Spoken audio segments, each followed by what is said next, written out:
Ouais. Mambeza koyinda. Toko tato solo là. Parce que makambeza ya koyinda. Tout ça juste na 15 minutes. Bande konanga 15 minutes. Merci. Bande konanga bokoti. 15 minutes. La chasse au Rwandais est imminente. La chasse au Rwandais est imminente. Donc, oui. Kimia, Laurent Zouzi. Yemoko, Kimia. Tosolo la mbango, na yena mbango, pona tosolo la moi vite fait. Parce que, to comme une situation moko. Ouais, bonjour, bleu souvenir. Bonsoir. Lelo to comme une situation moko, oyo jamais to koma nango na kati ya Congo. Voilà pourquoi bande konangai tous ensemble bleu souvenir moto ezopela lelo na Congo nane pela boité. La chasse au Rwandais est imminente. Chasse au Rwandais est imminente. Na lobaka na batu monaka nga lokola nazali contre. Bonjour Chantal Kibuku. Na yebisaka na batu na moment wana ke soulèvement populaire tango ane ko simbate. Bonsoir Lisa Mutombo, joli, bonsoir ndeko na ngai. Na yebisaka na batu ke na ba mois utoleka ba janvier, ba février, ba mars, avril. Soulèvement populaire ngai ko simbate parce que na mboka nyonso pona soulèvement populaire et salama. Il faut que bozala bomoko, il faut que peuple azala na liloba moko. Na moment wana soke salamaka Congo ngai ko kabwana. Parce que il ngozala une partie banga bazala d'accord pour na soulèvement populaire, une autre partie banga bazala d'accord te. Du coup il ngozala balkanisation ya Congo, il ngozala da profit ya ba Rwandais. Mais lelo to lo ba boye peuple nyonso akomi loba moko. To yebisaka na bandeko ya IDPS ke bakososola bakotubela.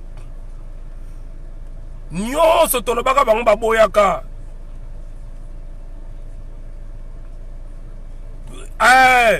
Atiki akei Lisa Mutomba akei atiki abike bulu eke kota kuna parce que oyo salama lelo eza avantage ya Félix Pelisusu balongola ye na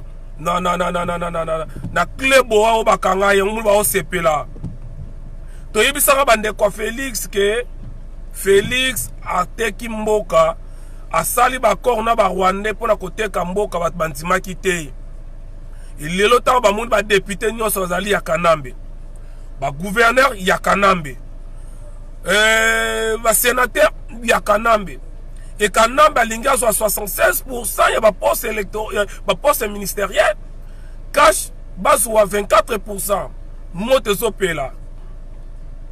Kanambe za ko imposer bango bato bazalaka kala na gouvernement na eba zonga. Yazo boya mote zopela. Esi ba sosoli Lisa Mutombo wetu. Esi ba sosoli. Babenga biso ba jaloux. Babenga biso ba yaka. Babenga biso nyonso ba ko benga. Ba kanse to lo ba on zali contre Félix. Na loba na bundisaka Félix iten, na bundisaka nde bato oyo azobomba. Lokola azobomba bango indirectement to comme ko bundisa ye. Elelo Natali même vidéo ya passé à Mukuna maloba auto senga ba passé ba loba lela lobi yango. Ouais, bosale manga. Ouais, ndekoranga moko mbote. Donc lelo na ba passé ba comme na langage auto bande koloba. To senga bango to loba mbula na mbula. Il faut juste ça la mabatu wana bako vana na mboka te que Félix ateki mboka bandima kite. To yebisa bango que Félix aza na prison ya Kanambe bandima kite. Bo finga boloba boko loba. Lelo to suki wapi. Bitumba na rompo ya Pongabi bato ya IDPS na ya FCC lelo.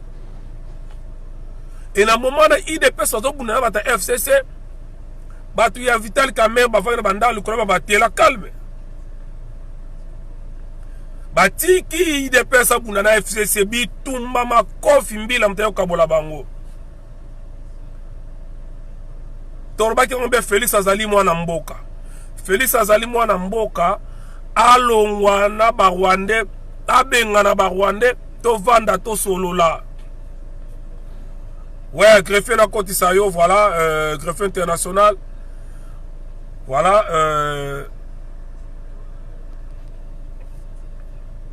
na Côte Sayo na ngai greffier international to meka mpe ko solola.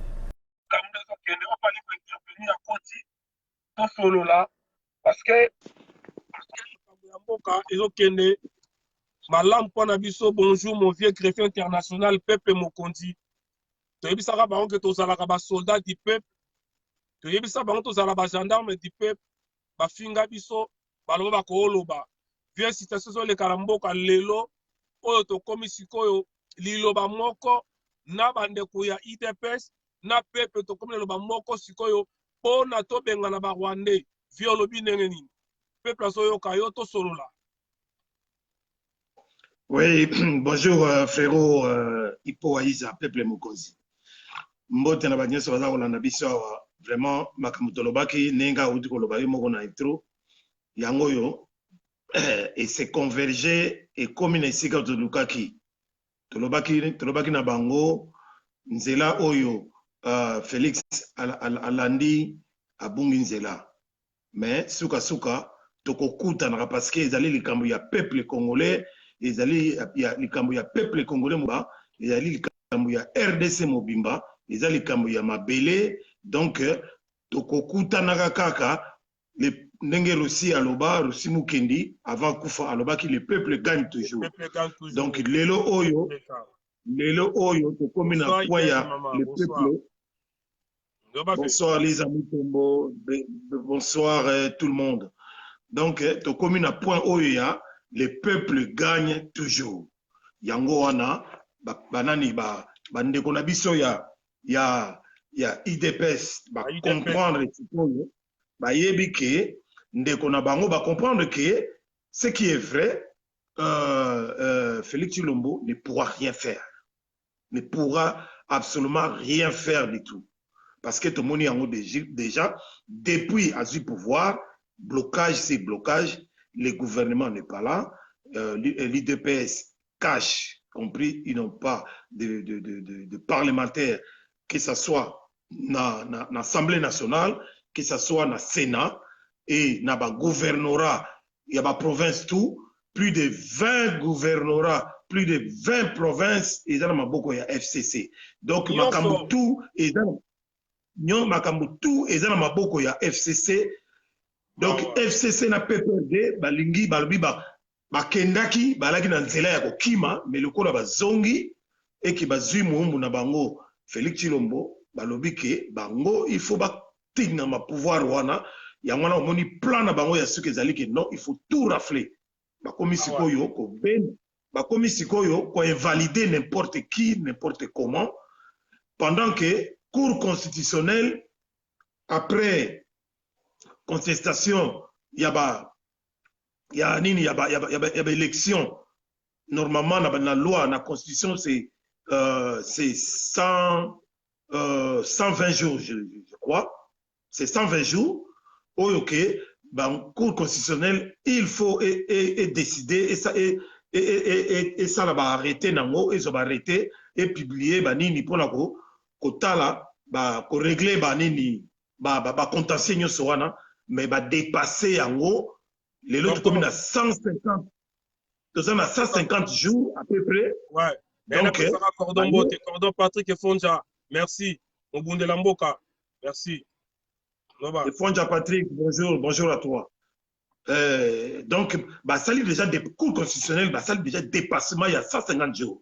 Donc, aux hommes qui va déborder, ça qu'on respecter constitution parce que ça qu'on loi pour ça qu'on respecter constitution et commis Hippolyte Kanambe, Joseph Kabila.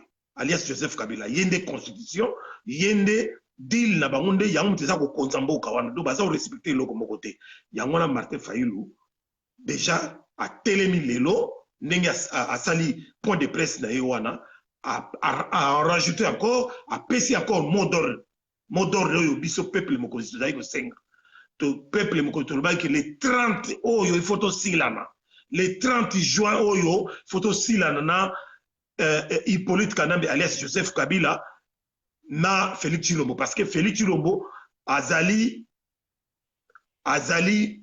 bloqué coincé malgré IDPS baza ko senga na ye abima na coalition wana IDPS baza ko senga na le bibo efe na kato muke na lina expliquer batou les pourquoi il y a invalidation il y a ba député à la Muka Cordon Patrick Fonza Mbota bande konyo souvenir souvenir à le bibo constitution na Congo za la kaka violée depuis qu'à la Félix Lokola azai inconscient aye kovan c'est yango très bien oui ça c'est vrai mais boyo ba le pourquoi invalidation il y a ba député à la Muka parce que ça na masolo ba le kana sese za kinini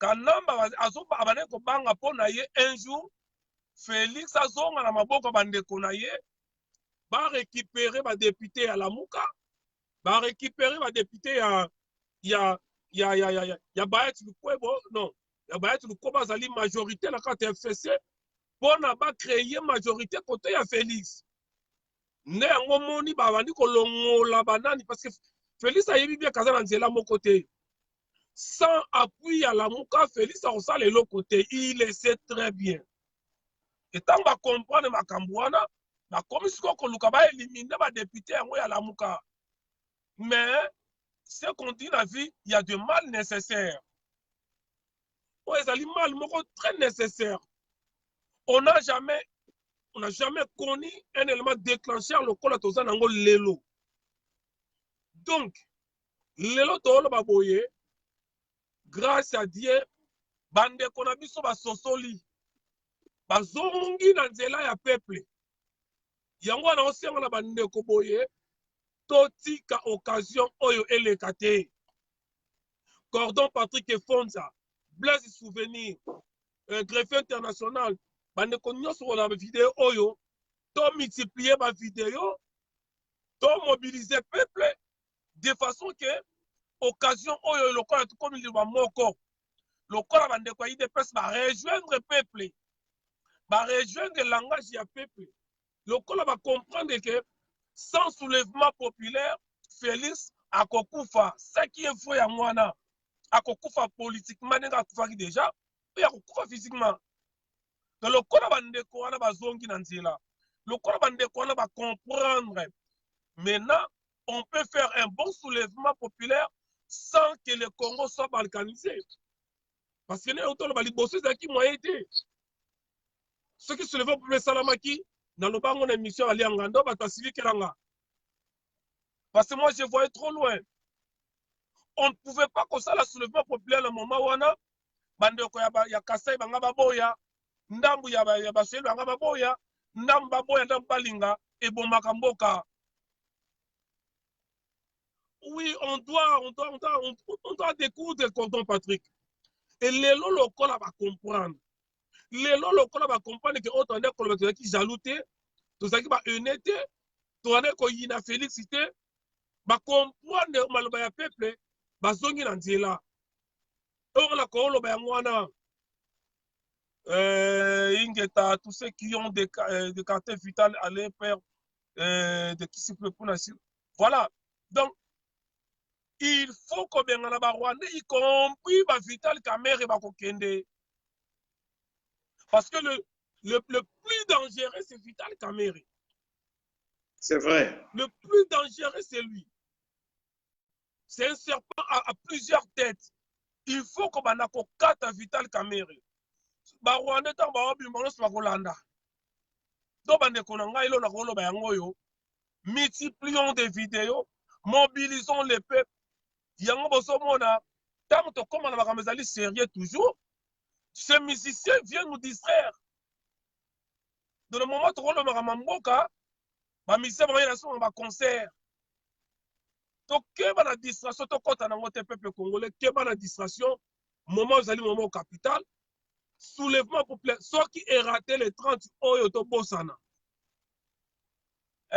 Shilo Jehova eyinda soki torate le 30 oyo bandeko na nga tobosa parce que toza na moment moko boye oyo Congo nani tokutana nango te depuis l'élection lokute salama peuple akomi munoko moko peuple lelo tosangani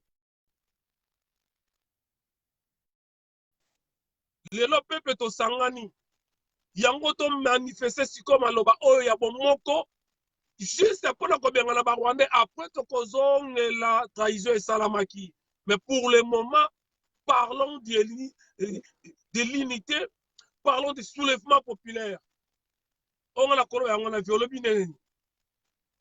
Oui, bon, donc, merci beaucoup, Ndenge Obaksi, Nyoso Baksi, mais na kolobaka na peuple congolais, Ndenge Toaliawa. Ezali susu makambo yako imaimate, loba bande kona biso basoda. Ezali comme si okene ni à gauche ni à droite. Déclaration moko ezali simple. Soulevons-nous. Agissons immédiatement. Tout droit, to bengana Hippolyte Kanambe, naba tout nyoso wana na kati ya mboka ya Congo. Félix pe soki alinga landa bango, akolanda bango. Mais IDPS, le qu'on va comprendre, et que vous allez peuple congolais, mettez-vous ensemble avec nous. Nous allons bouter ces gens dehors. Article 64 de la Constitution. Ezali na kati ya Constitution. Ezali constitutionnel. Donc, ezali mot d'ordre déjà au départ. Avant, Martin Fayulu a fait ça, mot d'ordre pendant le 30 juin 2019. Tolobela yango, tolobaki yango, et salami pendenge wana, mais boyebake, ezali procédure, l'étape nyo se bandi lelo. Lelo na minute on est tous au solo là, bango, le président Mafa, naba député nyo se, yalamuka, baza se diriger vers un sit-in na cour constitutionnelle. Lobby, ba mama bakobima, une bonne centaine ya ba mama bakobima, pour na ko marcher de la gare centrale vers la cour constitutionnelle. Également, ma papa, c'est-à-dire ma député, Bakobima, il y a la mouka, il y a opposition, Bakobima, à partir à Palais du Peuple, jeudi, direction cour constitutionnelle. Donc, Tom Melissa Bango, doit souffleter. Tom Melissa Bango, paiement, parce que Bazali sur la stratégie. Et puis, finalité, donc finir avec eux le 30 juin. Le 30 juin, le 23 déjà, pardon, excusez-moi, le 23 déjà, tout ça, Baïmoto, Igwe. Tout ça, Baïmoto, Igwe, à Koko, il y a le 23. Bon, tant qu'il y a Koko, il y a le 23. Au moment déjà que ma tête d'affiche, ma commis déjà épelée, pour la mouka, pour la tournée de Sabatolo. Bon, Naroba Salisu Suboui. Boye Bake, dans l'entretemps, suspension, il y a participation, il y a député, il y a opposition, la carte de l'Assemblée nationale. On les a déclarés. Le président Mafa, Martin Fayulu a dit Koloba. Donc, action, ils ont continué. Et puis, il faut qu'on soume à ma maman. Ainsi de suite. Bon, ce qui est là, c'est bien Koloba. Il peut y avoir déjà une partie. Nandenge que, Félix, Tang Moussou, le col Azali faible. Akoki pe ko zonge la bande ko na ye yango wana balingi bandi ko invalider banani ba député mais raison principale c'est ezali ti ba yebike ezali question de survie pour na bango que ça soit en RDC et aussi au Rwanda parce que ba yebike bazali sur ba stratégie baza batu ya kobanga oyo batikali yango kaka orgueil ezali kaka orgueil oyo baza nango wana bayebi ke nous allons en finir avec eux maintenant. Donc pour balakisa biso que nous sommes colonisés, nous sommes assujettis, yango na moni bazwi ba mesure wana ya ko invalider tout le monde. Pour balakisa ce peuple congolais ke boyeba ke bozali occupé. Donc le col bato ya IDPS bo comprendre que nous sommes occupés, ndenge baneko lo baliboso kaka infiltration. Bozawa wana na occupation. Donc, les sikoyo bozi mayele, nenge bobani déjà bitumba na bato a PPRD, bon continuer bitumba wana. Mais bozonge la peuple, nous allons leur bouter dehors sans autre forme de procès, et puis, oyo, akotika la gana côté à trahison, tokobenga ye traître, akokende na cimetière ya ba traître, peuple congolais, boyebi ndenge tosala ka milangi, bosala milangi, botia basinga na kati, bosala. Bosala biloko oyo, tomonaka, na ba vidéo de tinde la bino ya cocktail molotov. Tu as nini ya ba palestinien bosala tout donc sikoyo ebeba voilà on a le barabino les sous lelo ya ngwana Bien merci mingi ngala ko singa na ngala balikambo ko boyi nazo senga na bande ko nyonso na minute oyo o olanda ngai tozwa ba retenir entre biso sikoyo nazo senga na minute oyo unité nazo bondela ba congolais biso tozali to changer langage na biso elongo ya kofinga na biso parce que kozala elongo ya kofinga na ba Rwandais elongo ya kofinga na tolembi basali to nazo senga yango to bundaki to finganaki to kabwanaki parce que mabekotaki lelo oyo bandeko ya biso ba comprendre que tozali occupé. Donc le corps va comprendre, mettons-nous ensemble totambola pona ko benga na ba Rwandais. Ça ne sert à rien ya kofinga oyo muyaka oyo taliba na moment oyo lelo neto so na lelo mkola lelo. Congo ya suna besoin na ngote le pona lelo. Neto bandi boy. Congo eza suna besoin ya kofinga na wana te.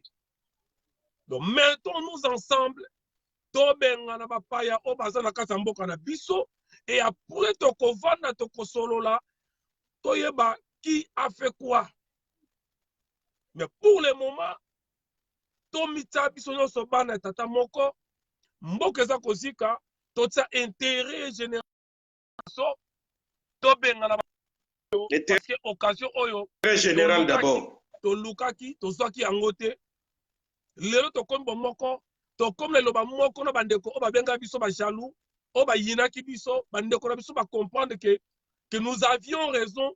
Il y a côté la mboka côté la batuana vraiment to sangana na mimiso yo liloba moko nazo senga unité soki to ko sangana na lokola kaka bata ide pesi ne ba bandi de kwande ngoto ba vie bazonga simate bango ba pelisi moto biso to ya na essence bango ba pelisi moto biso to ya na essence et là comme si on a rebattu yango petit frère. Ouais, l'obave. Et là, comme si on a rebattu yango yo. Boye ba ke tozali na système ya séparé pour mieux régner. Oyo ba Rwanda ba yeli biso na Congo. Ba yana makambo wana oyo ba sala na ba Rwanda ya séparation, ya ba division, ndenge ba botola ba Rwanda, ndenge ba botola ba Uganda banini. Biso awa ba totikela bango tante. Baza ko séparer biso. Yango moni ba kamata ba Félix ba kenda na bango. Biloko moko ya ndenge wana. Donc peuple congolais lokola to comprendre yango, hein? Lokola to comprendre yango, to longola makambo esprit communautaire. Bitumba oyo ezali ya bangala te, ezali ya bataba mbili te, ezali ya ba Congo te, ezali ya ba Luba te, to longola esprit communautaire. Bokomona ba Rwandais bakokima bango moko 2 jours ekozala ebele. Lere bakoyo bango na keto sangani bakokakata. Adieu Salemba, Koluta Dieu Salemba, bonjour, bonjour à toi et merci d'être là. Ve, j'ai dit Kunga, makambo tolo ba oyo, ngai na lobaki yango, na sali be mission mususu bat ba fingenga ba bina moli mbonga Félix. Parce que na comme na langage na kata IDPS c'est comme na langage na biso. Comme na kata IDPS, ba komi ko na langage oya Martin Fayulu ke il faut Félix Atik akabon la mariage na Kabila. Peuple alingi yango te. Même il langage oyo Fayulu la lobaki na yoki yango bataidi parce que loba. Du coup moi j'avais vite compris que Batouana ba sosoli. J'avais vite compris que Bataba sosoli. Mais alors, le kola Bataba sosoli. Problème ya laika ke ba cadre na bango ba bouger te. Voilà. Côté côté base bango bato baza koloba makambo yake il faut bamona clair na coalition wana mais cadre baza bouger te faut faire la différence là. Mais non mais c'est normal parce que les cadres de l'IDPS sont corrompus. Et voilà. Et là on est salami na l'IDPS. Cadre ba liembongo base kufinzala. Cadre ba signé ba corps na bango base boyi. Or langage ya base ça fait déjà presque 1 mois 2 mois. Langage ya base ya IDPS et comme qui langage ya peuple que il faut que ba Rwanda ba kende. Il faut que Félix Kabwana na Kabila. Banda kolobango. C'est par là que ngana comme ko prôner maintenant la unité. C'est par là comme ko l'obligation que non, il faut que tout sangana. Et quand je disais ça, mais ça te que na soutenir Félix T. Na so mona que Congo la minute oyo, ce qui to sangani ba Rwanda ba kokima. Ba Rwanda ba kokima ka bango moko. Ouais, merci. Voilà. Bossale Manga, bonjour, merci beaucoup. Bossale Manga. Voilà. Na éviter ce qui est comme ça, vous allez le bezali som kusal ngakota ou bien tokati parce que tout à l'heure, faut la faire sous vidéo sous. Donc ne musikate parce que vidéo est tellement très importante et zali et na message ya malonga to que ne musikate po batu tout ba ko Rolanda ngona batu ya Congo et Afrique ba ko Kolanda yango soto pousser le plus loin et comme la bango difficile pour la giga c'est très important. Patience Esther Bekome. Mbote na yo, bonjour à toi. John Moubiala en Suisse. John Moubiala, bonjour et mbote na yo. Allez, bonsoir les mangas, bonsoir et bonjour à tous. Tous ceux qui ont appris à l'élo, en tout cas, petit frère propre, Peuple Mokonzi, Ipo Aïza, les Kiamoto. C'est bien dingue au Lekisingaïna étendu na yo. Donc voilà, il faut qu'à tout le là. Courage à vous, courage à nous. Ingeta. Peuple congolais, on est ensemble. To bouté batouana dehors point bas. Multiplions les vidéos. To multiplier ma vidéo, mobilisation, il y a unité, il y a bomoko. To prôner l'unité. To mobiliser. To tika haine, to tika kofingana. To retirer ma terme, to aller utiliser Taliban, Mouyaka, dans moment oyo, Mama Congo, notre Congo, azala besoin, azala sauver. Ba violer mbula na mbula, to sangana, mbote bande konyoso, René Bonganga, Didi Tikunga, Emily Lusamba, Bisa Mutombo, mbote na bino nyoso, to sala bomoko, to tika langa ya tribalisme, to tika kofinga la bisu nyoso, ingeta, partager vidéo. Kalate Kisasa. Voilà. Kalate Kisasa. Voilà. Oya Monique a kotia vidéo na YouTube atie. Partager en motiar ba WhatsApp. To solo la. Ingeta bomoko. Le peuple gagne toujours. Le Congo, mon Congo, notre Congo restera uni et non divisé. Ingeta. Le peuple gagne toujours. Bon,